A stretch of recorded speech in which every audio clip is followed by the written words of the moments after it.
ეზოტერული დაკვირვებები კარმიულ კანონზომიერებებზე ცხოვრება გარდაცვალების შემდეგ.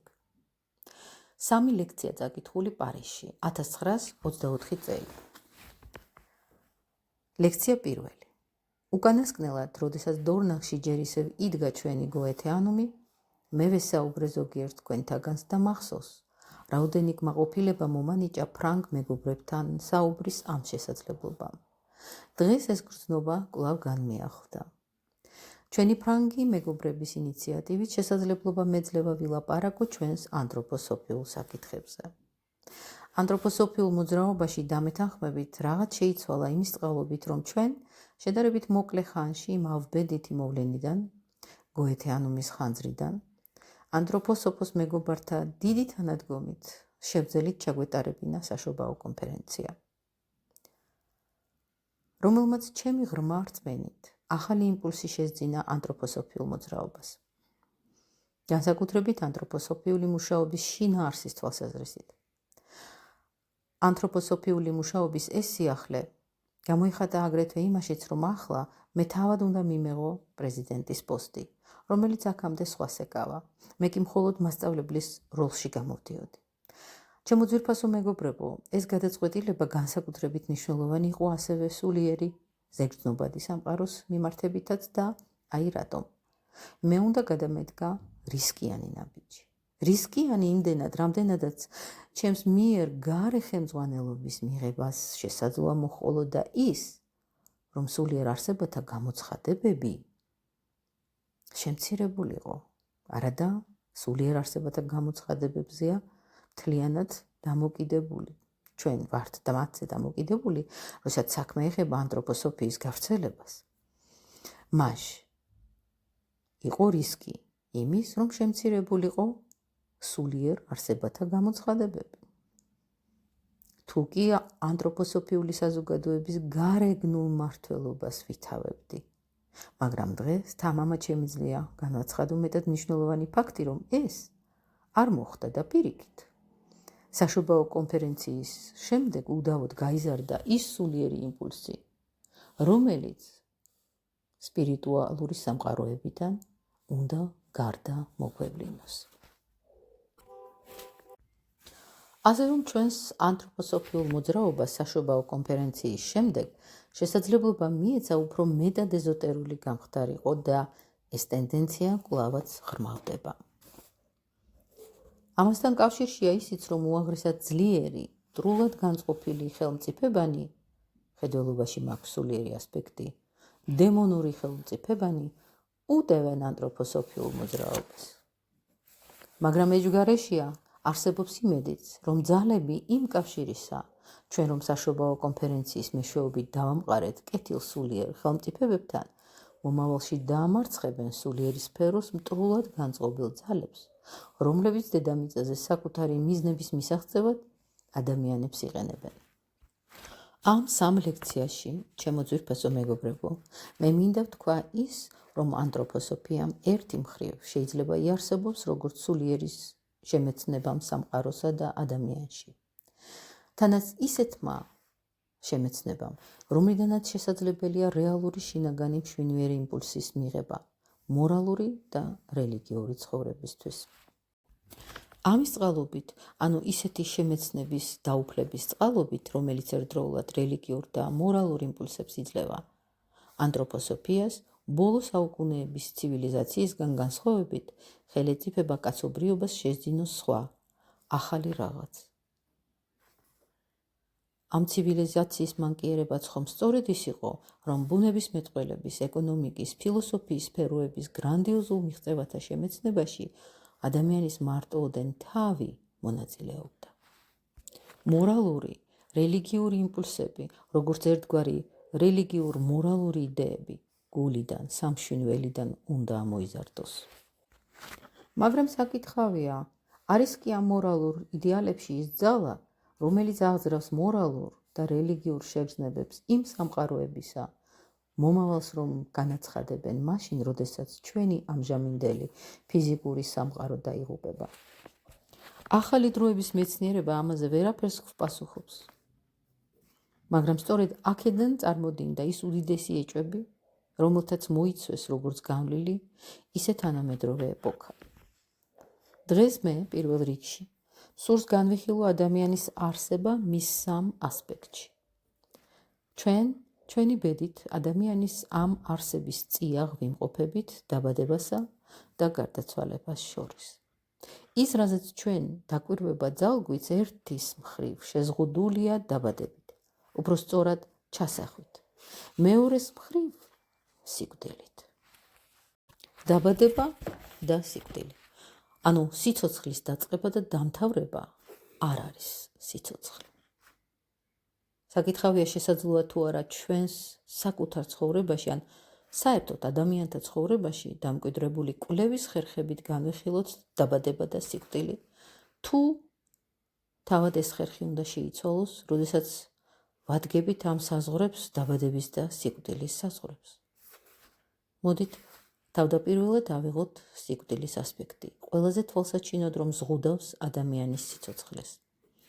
და იგი იყოს ის პირველი, რომლისკენაც ჩვენ დღეს სულიერ მზერას მივმართავთ. სიკვდილი ადამიანს ართმევს იმ ფიზიკურს, რომელიც მას გარემო იცავს მიწიერ ცხოვრებაში. როგორ ხდება ეს? დედამიწა თავისი სტიქიებით ურთ, საკუთრივ მიწის სტიქია იქნება ეს თუ ცეცხლის კრემაციის დროს, იუფლებს ფიზიკურ ადამიანს. დედამიწა თავისი სტიქიებით ურთ, იუფლებს ფიზიკურ ადამიანს. რა უნდა უყოს ამან იმას, რასაც ჩვენი გარეგრძნობებით ადამიანში ვჭვრეთ? ამას ხომ მხოლოდ და მხოლოდ ნგრევა ძალუძს. დავაკვირდეთ ჩვენ ირგვლივ არსებულ ძალებს. მიწას მიბარებულ ადამიანურ სხეულში ისინი აღარაფერს აშენებენ. დაპირიქით, ანგრევენ მას. შეიძლება ითქვას, რომ ის, რაც ბუნების სამყაროდან ჩვენს გარშემო სუფევს, არ მსახურებს შენებას. ეძლევა რა ბუნების სამყაროს ძალებს, ადამიანის სხეული იშლება. მაშასა და მე უნდა არსებობდეს რაღაც სხვა, რაღაც არამიწიერი, რაც მას აღაშენებს. მიწიერისგან ადამიანური სხეული იშლება. ეს ყველაფერი სულ სხვაგვარად გამოიყურება, როდესაც ადამიანის სიკვდილს ვაკვირდებით შემეცნების იმ ხერხით, მშვინვერი სავარჯიშოების მეშვეობით თავად სამშვინველიდან რომ მოიპოვება. ჩვეულებრივი თვალით ჩვენ ვხედავთ მხოლოდ გვამს და სხვა არაფერს. მაგრამ სიკვდილი სრულიად გარდისახება, როდესაც მშვინვერი სავარჯიშოებით ვაღწევთ იმ პირველ საფეხურს, რომელიც აღწერილია ჩემს წიგნში როგორ მივახციოთ ზესამყაროების შემეცნებას და განისაზღვრება როგორც იმაგინაცია. სიკვდილის დროს ადამიანი წყდება დედამიწას და თუ კი დაუფლებული გვაქვს შემეცნების იმაგინაციური საფეხური, ჩვენ უშუალო ნათელმხილველურ აღქმაში, ცოცხალ აღქმაში ვჭვრეთ, რომ ადამიანი ამ დროს კი არ კვდება, არამედ აღდგება თავისი გვამიდან. იმაგინაციური შემეცნების საფეხურზე სიკვდილი აღიქმება როგორც სულიერი დაბადება. სიკვდილამდე ადამიანი ჩვენს წინაშე დგას როგორც მიწიერი არსება. მას შეუძლია თქვას, მე ვიმყოფები აქ ამ წერტილში. ჩემი ირგვლივ გარესამყაროა. გარდაცვალების მომენტში კი ადამიანი აღარ არის იქ, სადაც მისი გვამია. იგი თავის არსებობას იწყებს სამყაროს სივრცეულის შორეთში. იგი ერთ მთლიანდება სამყაროსთან, რომელსაც ადრე მხოლოდ თვალით მზერდა. ამიერიდან ადამიანის განცდის საგანია მისი სხეულის გარე მიღმიერი სამყარო. ეს ნიშნავს, რომ ის, რაც ადრე მის შინაგან სამყაროს შეადგენდა, ახლა გარე სამყაროდ იქცევა, ხოლო გარე სამყარო შინაგან სამყაროდ. შედეგად, პირადული არსებობიდან კოსმიურ არსებობას ვღებულობთ. დედამიწა ამ იმაგინაციური შემეცნებისთვის ცხადდება როგორც სამყაროში სიკვდილის მატარებელი. არც ერთ სარბიელზე, სადაც კი შეიძლება ადამიანი გამოვლინდეს ფიზიკურ ან სულიერ ცხოვრებაში, არსად დედამიწის გარდა არ არსებობს სიკვდილი. ხოლო ის მომენტი, როდესაც ადამიანი გადის სიკვდილის კარს და სამყაროსთან ერთიანი მთლიანი ხდება, წარმოგვიჩენს მეორე ასპექტს. ეს ის ასპექტია, რომელშიც სამყაროს მთელი სივრცეული ჩვენს წინაშე იხსნება. იხსნება როგორც კოსმიური აზრებით ერთიანად ახსავსე. ნათელმხილველური აღქმისთვის და თვით სიკვდილის ზღურბლს გადასული ადამიანისთვის მთელი სამყარო, მთელი კოსმოსი ახსავსეა კოსმიური აზრებით, რომლებიც ცხოვრობენ და ქმნიან მთელს სივრცეულში. იხსნება სიკვდილის სივრცობრივი ასპექტი. ასე რომ გავივლით რა სიკვდილის კარიბჭეს, კოსმიური აზრების სამყაროში შევდივართ. ეს არის სიკვდილის მეორე ასპექტი. როდესაც მიწიერ ცხოვრებაში ადამიანის პირისპირ დგავართ, აქ უპირველეს ყოვლისა ჩვენს წინაშეა კონკრეტული ადამიანის პიროვნება. თუ კი გსურს გავიგოთ მისი აზრები, მან უნდა ილაპარაკოს და მაშინ ჩვენ ვიტყვით. ეს აზრები მასშია, ისინი ჩვენამდე აღწევს მისი მეტყველების მეშვეობით. მაგრამ მიწიერი ცხოვრების ვერცერთ საწიერზე ვერ ვიპოვით თავისთავად აზრებს. ისინი მხოლოდ ადამიანშია და მისგან აღწევს ჩვენამდე. მაგრამ როდესაც სიკვდილის მიწიერი სფეროდან შევდივართ სამყაროს უკიდეგანო სივრცეში, იქ ყველგან უპირველესად ხვდებით არა მეუფე ღმერთებს, არა ადამიანებს, არამედ კოსმიურ აზრებს. ეს იგივეა აქ დედამიწაზე, რომ შევხედროთ ადამიანი და ვიდრე მას შევნიშნავდით, მის გარეშე ჯერ მისი აზრები აღგვექვა. ამ შემთხვევაში ჩვენ დავინახავდით აზრების ერთგვარ ღრუბელს. ასევე გარდაცვალების შემდეგ ჩვენ ვხედავთ აზრების თავისებურ ღრუბელს. თავდაპირველად ჩვენ ხვდებით არა არსებებს, არამედ კოსმიურ აზრებს, საყოველთაო კოსმიურ გონებას. ადამიანი გარდაცვალებიდან რამდენიმე დღის მანძილზე კოსმიური გონების აღნიშნულ სფეროში ცხოვრობს და ამ კოსმიურ აზრებში, კოსმიური აზრების წნულში მას ეცხადება ერთი განსაკუთრებული, მე ვიტყოდი, განკერძოებული, განთვისებული ღრუბელი. იგი ჭრեց ამ ღრუბელს. ესაა მისი საკუთარი, აც განვლილი ბოლო მიწიერი ცხოვრება, რომელიც ჩაწერილია მსოფლიო გონებაში. რამდენიმე დღის განმავლობაში ადამიანი ჭრեց საკუთარ ცხოვრებას, წარმოდგენილს ერთ უზარმაზარ პანორამაში. მსოფლიო გონებაში აღბეჭდილი ეს პანორამა დღითი დღე მკრთალდება. იგი ივრცობა, იფანტება კოსმიურ სივრცეში და ბოლოს ქრება. თუ კი მიწიერი ცხოვრების დასასრულს თავს იჩენს სიკვდილის ასპექტი, გარდაცვალების შემდგომი პირველი რამდენიმე დღის განცდის შემდეგ წარმოებს ამ მიწიერი ცხოვრების განქრევა სამყაროს სივრცეებში. ამრიგად, პირველ ასპექტს შეგვიძლია ვუწოდოთ სიკვდილის ასპექტი, მეორე ასპექტს მიწიერი ცხოვრების განქრევის ასპექტი. ფაქტიურად ყველა ადამიანს გარდაცვალების შემდეგ მალევე უჩნდება მეტისმეტად დიდი საზრუნავი. მას იპყრობს შიში, რომ მთელ თავის მიწიერ ცხოვრებასთან ერთად იგი ერთგვარად თავის თავსაც კარგავს.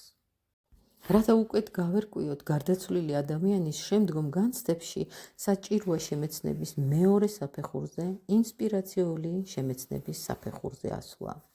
ხო გახსოვთ, პირველი იყო იმაგინაციური საფეხური. იმაგინაციური შემეცნება ამ შემთხვევაში არასაკმარისია. იმაგინაციური შემეცნება ადამიანს უცხადებს ხატსახეებს, რომლებიც საბოლოო ჯამში სიზმარეულ ხატსახეებს ჩამოჰგავს. ოღონდ ესაა, რომ სიზმარეული ხატსახეების მიმართებით ჩვენ არასდროს ვართ დარწმუნებული, რომ მათ უკან რაიმე რეალობა დგას. ხოლო რაც შეეხება იმაგინაციურ ხატსახეებს, ისინი მათივე საკუთარი თვისებურების ძალით რეალობას გამოხატავენ. ამრიგად გარდაცვლილი ცხოვრობს ხატსახეების რეალური ხატსახეების ერთგვარ სამყაროში. მაგრამ რათა ნათელმხილველურად აღვიქვათ ის, რასაც ადამიანი განიცდის იმ 3 დღის შემდეგ, როდესაც იგი ჭრեց თავისი განვლილი მიწიერი ცხოვრების პანორამას, ამისთვის დაძლეული უნდა იქნას აღნიშნული ხატსახეების სამყარო. ინსპირაცია, რომელსაც იმაგინაციის შემდეგ ამ იმაგინაციასთან ერთდროულად ვახწევთ, არ გვიცხადებს ხატსახეებს. ეს არის სულიერად სმენილის შემეცნება ხილული ხატსახეების გარეშე. ინსპირაციული შემეცნება ისეთი გახლავთ, რომ ამ დროს კოსმიური გონება, კოსმიური აზრები თითქოს და სულიერად ისმინება. ყოველი მხრიდან. სავსებით ნათლად და მკაფიოდ მოისმის მსოფლიო სიტყვა. თანაც ამ დროს ცნობილია ისიც, რომ მის მიღმა რაღაც არის. თუ კი ძალგვიც მივეცეთ ამ ინსპირაციას, მაშინ კოსმოსის აზრებს მიღმა, კოსმოსის არსებათა ინტუიტიურ აღქმას ვიწყებთ. იმაგინაცია აღიქვამს სულიერის ხატსახეებს. ინსპირაცია სულიერად ისმენს სულიერის ხმას. მე ვამბობ, სამყარო ახსავსია მსოფლიო აზრებით, მაგრამ ეს აზრები ჯერ არ მიანიშნებს ამა თუ იმ არსებებზე. ჩვენ ვაღწევთ იმას, რომ მსოფლიო აზრებს მიღმა გავჭრეთ მსოფლიო სიტყვებს. რაც შეეხება კოსმიურ არსებებს, მათი ნათელმხილველური აღქმა შესაძლებელია ინტუიციის მეშვეობით.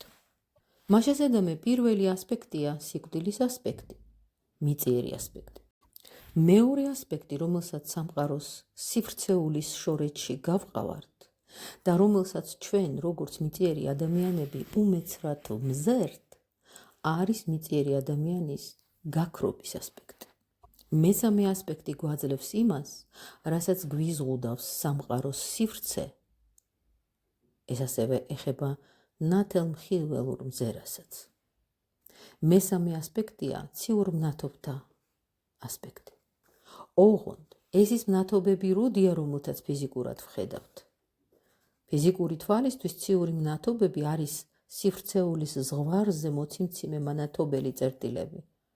მაგრამ თუ კი ინტუიციურ შემეცნებას ვფლობთ, მაშინ ჩვენთვის ციური მნათობები კოსმიური არსებების, სულიერი კოსმიური არსებების გამოვლენაა და ინტუიციის მეშვეობით ფიზიკურ ციურ მნათობთა ნაცვლად ჩვენ ნათელმხილველურად გავჭრეთ სულიერ კოლონიებს სულიერ კოსმოსში. ეს კოლონიები განლაგებულია იმ ადგილებში, სადაც ჩვენ, როგორც მიწიერი ადამიანები, ფიზიკურ ციურ მნათობთა არსებებს ვარაუდობთ.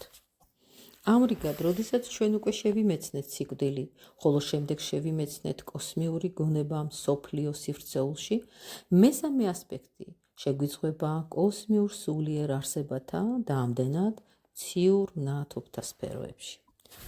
ასე რომ დედამიწა იღებს ადამიანს მისი დაბადების მომენტიდან გარდაცვალებამდე, ასევე ციურ მნათობთა სამყარო იღებს ადამიანს მას შემდეგ, რაც იგი გარდაცვალებიდან რამდენიმე დღეში გაივლის კოსმიური გონების მთელ კიდე განს. ესე იგი, თავდაპირველად დედამიწა გვიღებს, როცა ვიბადებით და გარდაცვალების შემდეგ გვიღებს უკვე ციურ მნათობთა სამყარო. დედამიწაზე ადამიანი იყო მიწიერი, მიწიერ არსებათა შორის. გარდაცვალების შემდეგ იგი იქცევა ზეციურ არსებად, ზეციურ არსებათა შორის. პირველი სფერო, რომელშიც ადამიანი შედის, არის მთვარის სფერო. შემდეგ მოგვიანებით იგი სხვა კოსმიურ სფეროებშიც შედის. სიკვდილის მომენტში იგი ჯერ კვლავ მიწიერ სფეროს ეკუთვნის. ამ დროს ადამიანისთვის არავითარი მნიშვნელობა არ აქვს ყოველივე იმას, რაც შეიძლება აღქმული იქნას მიწიერი ცოდნით. დედამიწაზე ჩვენ საქმე გვაქვს სხვადასხვა საგნებთან. ისინი ყველა მეტნაკლებად მკვრივია და აღიქმება გარე გრძნობებით. გარდაცვალების შემდეგ მომენტში ადამიანი ცხოვრობს მკვრივი დედამიწის ეთერულ. ესე იგი, წყლის, ჰაერის და სითბოს, ანუ ცეცხლის სტიქიებში. გარდაცვალებიდან რამდენიმე დღის მანძილზე ადამიანი იმყოფება მიწიერსა და ზეციურ სამეფოს შორის, ზეციურ სფეროებს შორის. რამდენიმე დღის მანძილზე. ამ დროს იგი თავისი განვლილი მიწიერი ცხოვრების პანორამას კოსმიური გონების სფეროში ჭრეთს. ხოლო პანორამის გაქრობისთანავე მთვარის სფეროში გადადის. აქ ადამიანი პირველად გარდაცვალების შემდეგ ხვდება ნამდვილ კოსმიურ, მაგრამ ჯერჯერობით კვლავ ადამიანის მაგვარ არსებებს. ამ არსებებთან ერთად ჩვენ ადრე უკვე გვიცხოვრია დედამიწაზე. ჩემო ძვირფასო მეგობრებო, თქვენ შეგიძლიათ ამოიკითხოთ ჩემს წიგნებში, რომ მთვარე, როგორც ფიზიკური მსოფლიოს სხეული, ოდესღაც გამოეყო დედამიწას. მანამდე იგი მასთან ერთიან მთელს წარმოადგენდა. მაგრამ დედამიწას გამოეყო არა მარტო ფიზიკური მთვარე, რომელიც დამოუკიდებელ მსოფლიოს სხეულად იქცა. ოდესღაც დედამიწაზე ადამიანთა შორის იყვნენ კაცობრიობის უდიდესი მასწავლებლები, უდიდესი პირველ მასწავლებლები. ადამიანებს დასაბამიერი სიბრძნე რომ მოუტანეს დედამიწაზე. ეს პირველ მასწავლებლები არ შემოდიოდნენ ადამიანის ფიზიკურ სხეულში. დედამიწაზე ისინი მხოლოდ ეთერულ სხეულს იკავებდნენ. ადამიანი მათგან რჩევა დარიგებებს იღებდა და მშვენიერად აღიქვამდა. შემდეგ ეს მასწავლებლები მთვარესთან ერთად განეშორდნენ დედამიწას და მთვარეზე დააარსეს ერთგვარი კოლონია, მთვარის არსებათა კოლონია. მიწიერი კაცობრიობის ამ პირველ მასწავლებლებს, როგორც პირველ კოსმიურ არსებებს, ჩვენ ვხვდებით გარდაცვალებიდან რამდენიმე დღის შემდეგ. გარდაცვალების შემდგომი ცხოვრების მთელი ის პერიოდი, როდესაც ადამიანი ზემოხსენებულ მთვარის არსებებთან ერთად ცხოვრობს, განსაკუთრებულ მიმართებაშია მის განვლილ მიწიერ ცხოვრებასთან.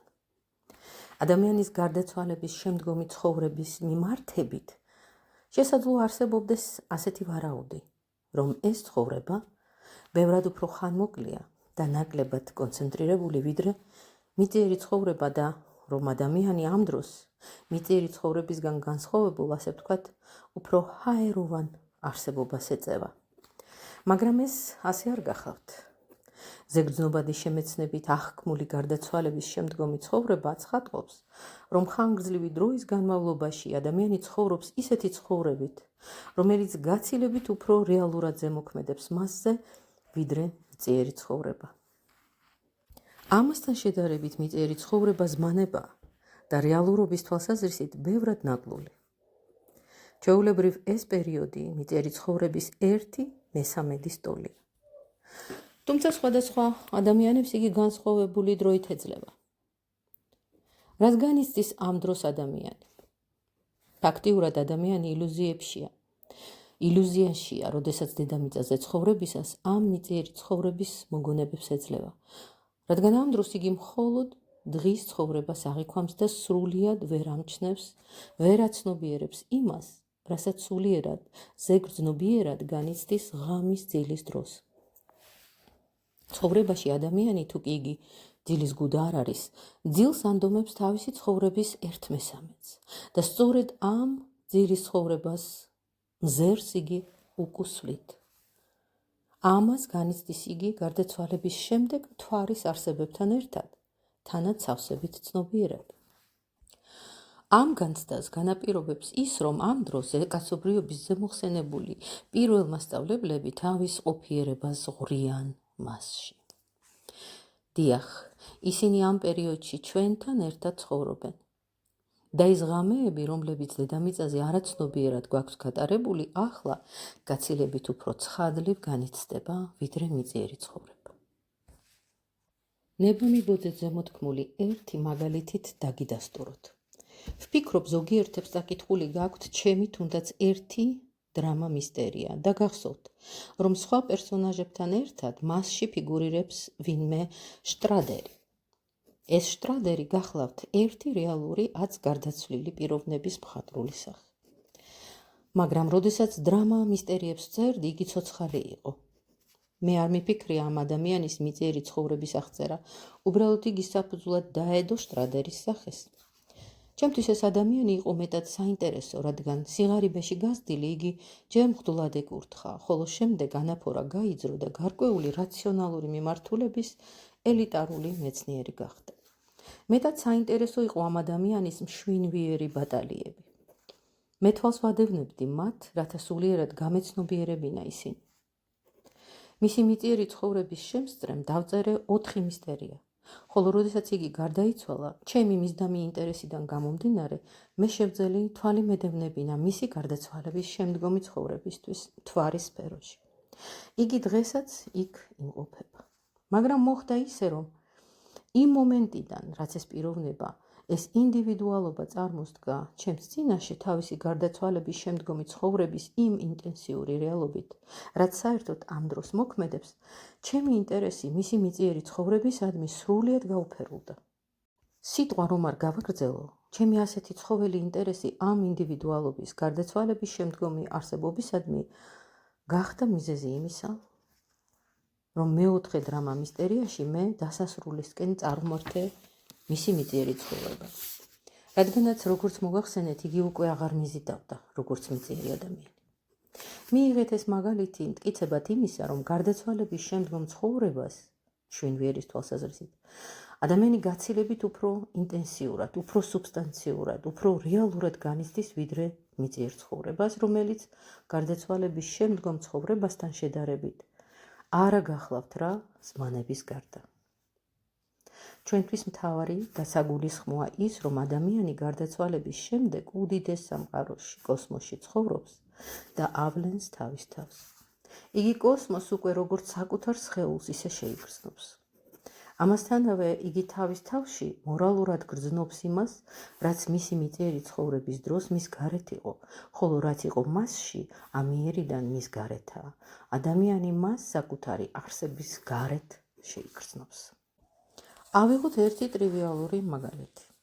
წარმოიდგინეთ, რომ თქვენი მიწიერი ცხოვრების რომელიღაც მომენტში ემოციას დაჰყევით, წონასწორობა დაკარგეთ და ვიღაცას სილა გააწანით, რითაც თავი ტკივილი მიაყენეთ მას და თანაც მორალურადაც დააზარალეთ.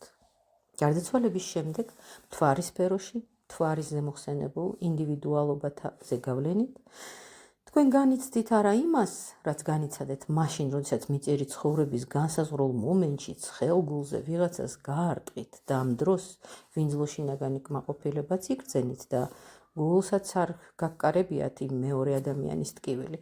არამედ განიცდით იმას, რაც მაშინ განიცადა მან, ვისაც ხელი შეახეთ. თქვენ განიცდით ტკივილს და მორალურ დანჯვას, განიცდით იმას, რაც თავად მოიმოქმედეთ. ანდა გაიფიქრეთ მიწიერი ცხოვრების დროს და არა ისე, როგორც განიცადეთ მაშინ, არამედ როგორც ეს განიცადა იმ მეორე ადამიანმა.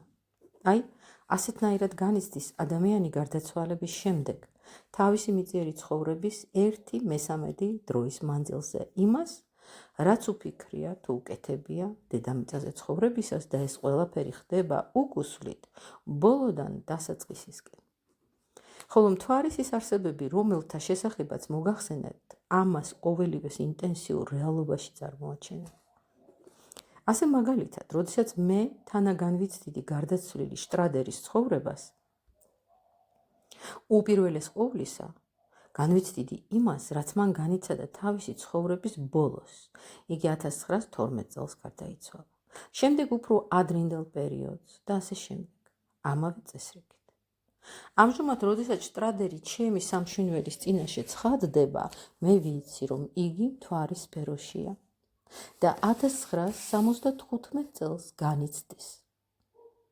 გარდაცვალების მომენტიდან მან უკვე განვლო 1912-დან 1875 წლამდე პერიოდი და ამ წესრიგით განაგზობს თავისი მიწიერი ცხოვრების განცდას ვიდრე დაბადებამდე. უკუღმა მიდის რა. ამგვარი ქრონოლოგიური უკუსვლით განიცდის ადამიანი თავის განვლილ მიწიერ ცხოვრებას მთვარის იმ არსებათა სფეროში, რომლებიც ოდესღაც მიწიერი არსებები იყვნენ.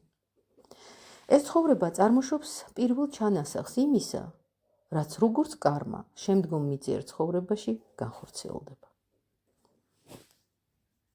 გარდაცვალების შემდგომ ყოფიერებაში მიწიერი ცხოვრების დაახლოებით 1/3-ს რომ მოიცავს, ადამიანი თავისი საკუთარი შეგრძნების და აღქმის მეშვეობით მთელი სიზუსტით აცნობიერებს თუ როგორ იმოქმედა მისმა ამა თუ იმ საქციელმა სხვა ადამიანებზე და მაშინ, ჩემო ძვირფასო მეგობრებო, ადამიანის სულიერი არსების წიაღში იბადება ძლიერი მტკიცე სურვილი, რომ ის, რასაც იგი ახლა განიცდის სულიერ სფეროში, მთვარის სფეროში, როგორც თავის ნამოქმედარს, ანუ ის ტკივილი, რაც მან სხვა ადამიანებს მიაყენა, მასზე განიტვირთოს, მისით კომპენსირდეს.